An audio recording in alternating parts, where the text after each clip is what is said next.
Dear colleagues, we will now move to our first agenda item, addressed by the Minister of Foreign Affairs of Armenia, His Excellency, Mr. Mիրզոյան. With this, I give the floor to His Excellency Mիրզոյան. Excellency, you have the floor. Thank you very much, Mr. Chairperson, distinguished ambassadors, ladies and gentlemen. I would like to thank the North Macedonian OSCE chairpersonship for convening this special PC meeting. This is already the second time that I'm addressing this distinguished body during this year, and it's the second time I'm here to speak about the humanitarian situation in Nagorno-Karabakh caused by the illegal blockade of the Lachin corridor by Azerbaijan. I would like to bring to your attention the events that happened since my last address at the special PC. On February 22, the International Court of Justice issued a legally binding order against Azerbaijan to take all necessary measures to ensure unimpeded movement of persons, vehicles and cargo along the Lachin corridor in both directions. In stark contrast to this order, on April, Azerbaijan illegally installed a checkpoint on the Lachin corridor, claiming that hereby it implements the order of the court.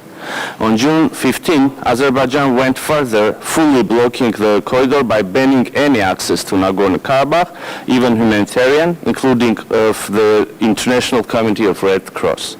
On July 6, the ICJ issued another order, reconfirming its previous ruling and reaffirming Azerbaijan's international legal obligation to take all necessary measures at its disposal to ensure unimpeded movement of persons, vehicles and cargo along the Lachin corridor in both directions, and therefore to immediately cease the operation of its checkpoint, as it unquestionably impedes the rights of Armenians living in Nagorno-Karabakh, constituting a discrimination under the Convention of the Elimination of All Forms of Racial Discrimination. Dear colleagues, as I speak today, the Lachin corridor, the only road connecting Nagorno-Karabakh with the rest of the world, remains effectively blocked by Azerbaijan. After more than 7 months of its illegal blockade, the situation on the ground is rapidly deteriorating. I know that our delegation in the OSCE regularly updates the Permanent Council of the situation on the ground. Therefore, I will not go into much details, but rather would recap the main points. From the humanitarian perspective, the most pressing are the energy and food security issues, as well as disruption of proper functioning of the healthcare system. I would like to present to you some facts and figures that will help to have a better understanding of the situation on the ground. In relation to the energy security, since January 9, 2023, Azerbaijan has disrupted the supply of electricity through the sole high-voltage line between Armenia and Nagorno-Karabakh.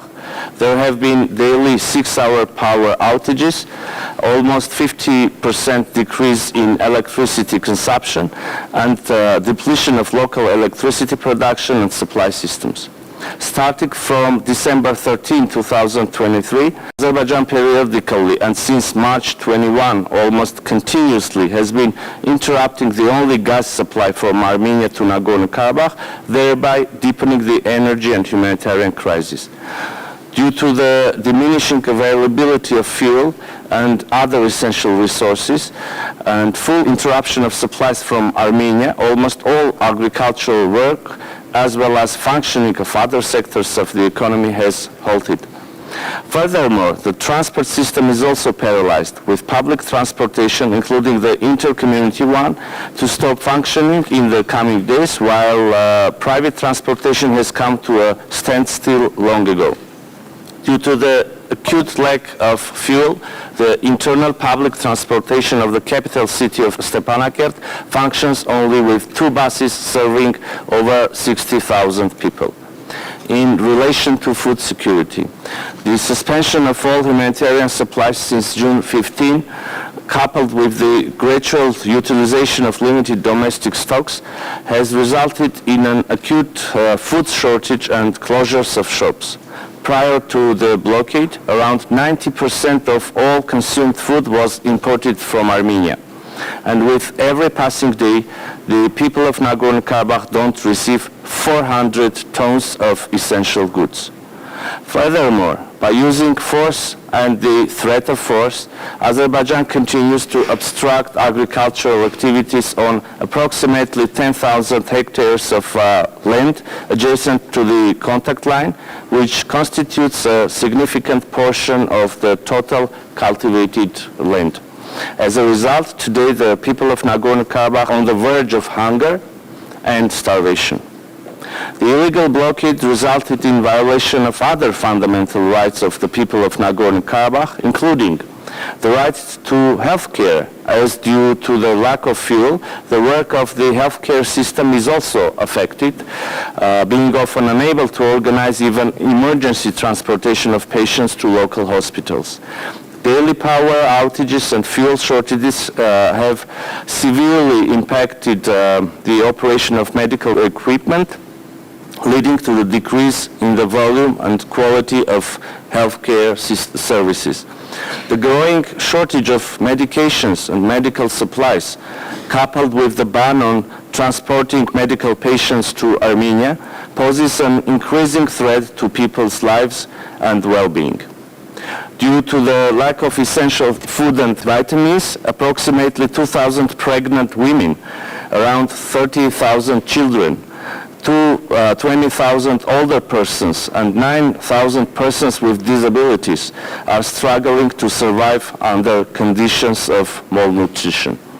People with chronic diseases, including 4,687 individuals with diabetes and 8,450 individuals with circulatory diseases, are left almost without any medicine needed. The shelves of pharmacies are completely empty, unable to provide even first aid medicine. Last but not least, the social and educational rights are also violated due to the disruption of the functioning of educational institutions and social services as a result of the blockade.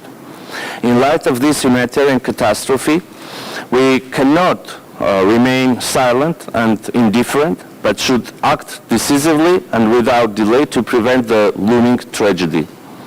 We should clearly state and place on record that these actions, regardless of the fact by whom they are carried out, constitute a blatant violation of international humanitarian law and a breach of the Geneva Conventions and the Fourth Geneva Convention in particular.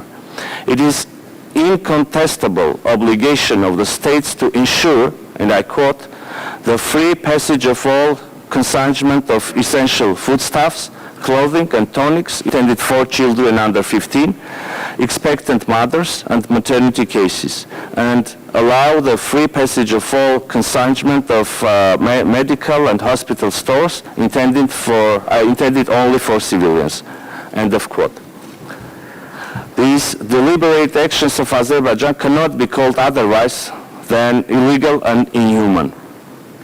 They not only violate basic human rights and dignity of the people, but also intend to create unbearable conditions for living and aim to ethnically cleanse Nagorno-Karabakh.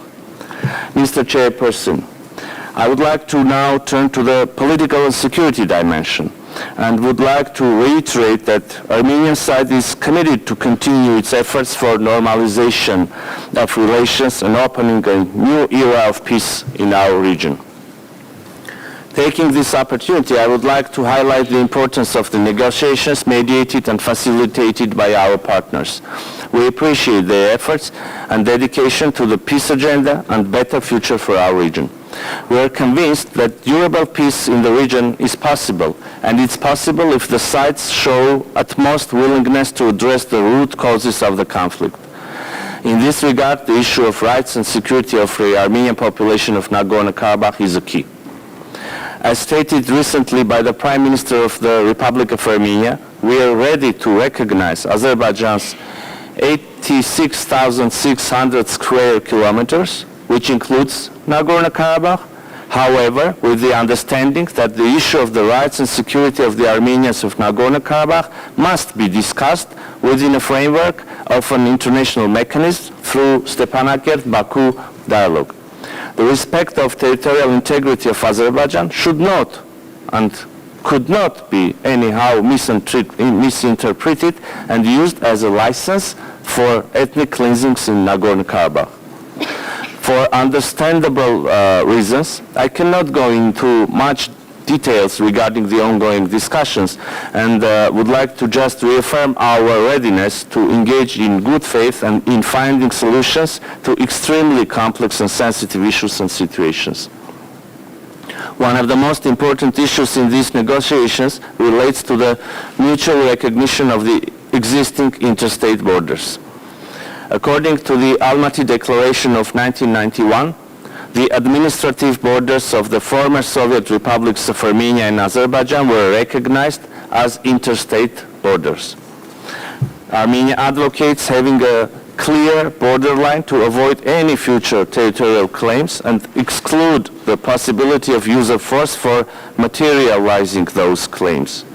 And in order to avoid any further ambiguity, we propose to recognize as the basis for the delimitation of the state border the most recent existing maps. To our deep regret, it seems that leaving much ambiguity in this regard is exactly what Azerbaijani leadership wants and has in mind and strives for. Furthermore, establishment of peace and security also requires implementation of certain confidence-building measures. With this in mind, we have proposed to create a demilitarized zone on the borderline between Armenia and Azerbaijan.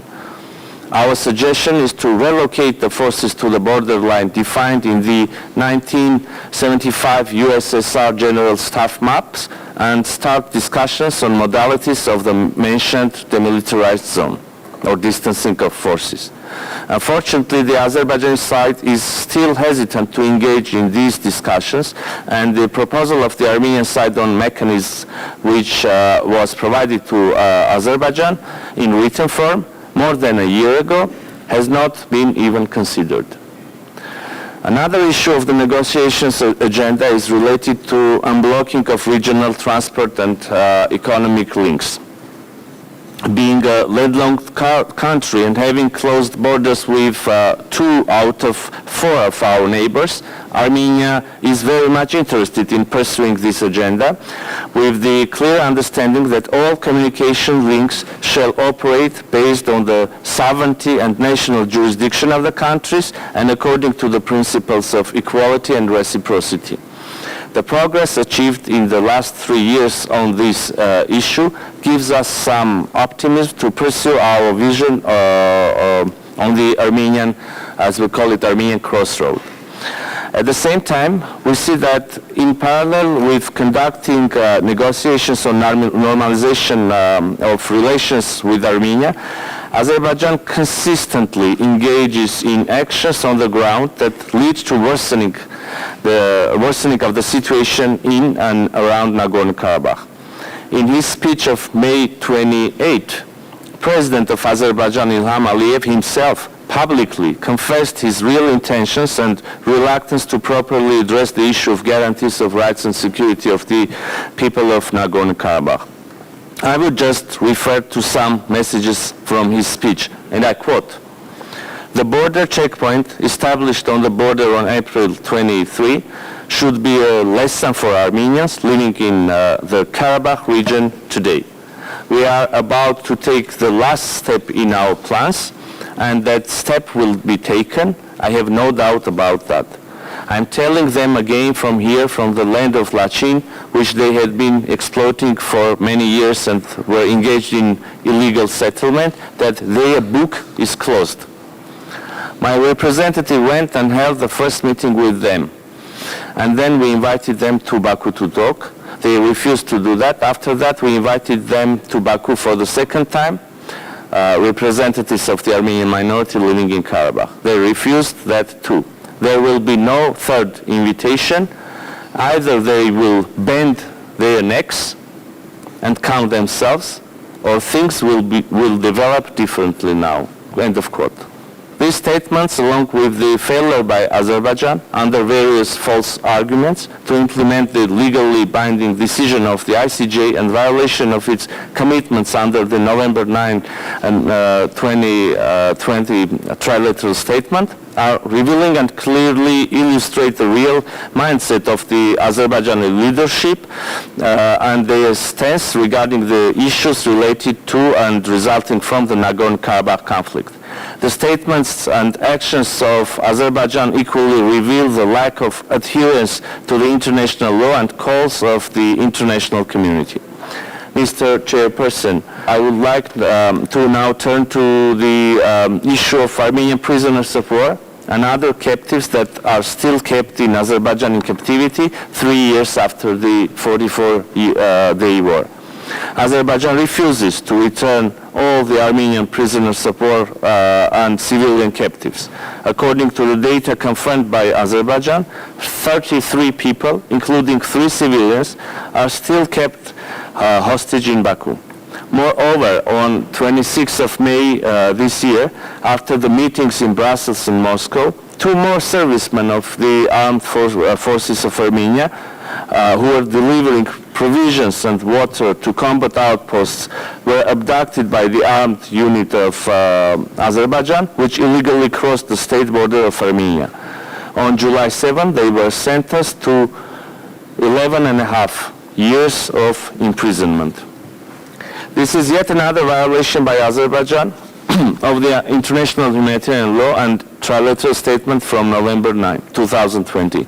Mr. Chairperson, dear ambassadors, the OSCE, which with its mandated structures has been engaged in mediating the negotiations to resolve the Nagorno-Karabakh conflict from the early 1990s, unfortunately, the use of force and the war of aggression dealt a severe blow to these efforts. Even though Azerbaijan wrongly claims that Nagorno-Karabakh is an internal issue now, the humanitarian catastrophe created by Azerbaijan in Nagorno-Karabakh shows that without a viable international mechanism, no single Armenian will survive in Nagorno-Karabakh.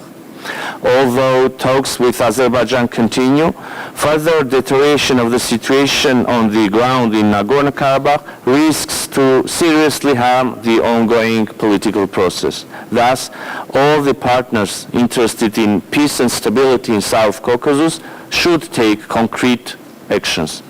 The situation is crystal clear.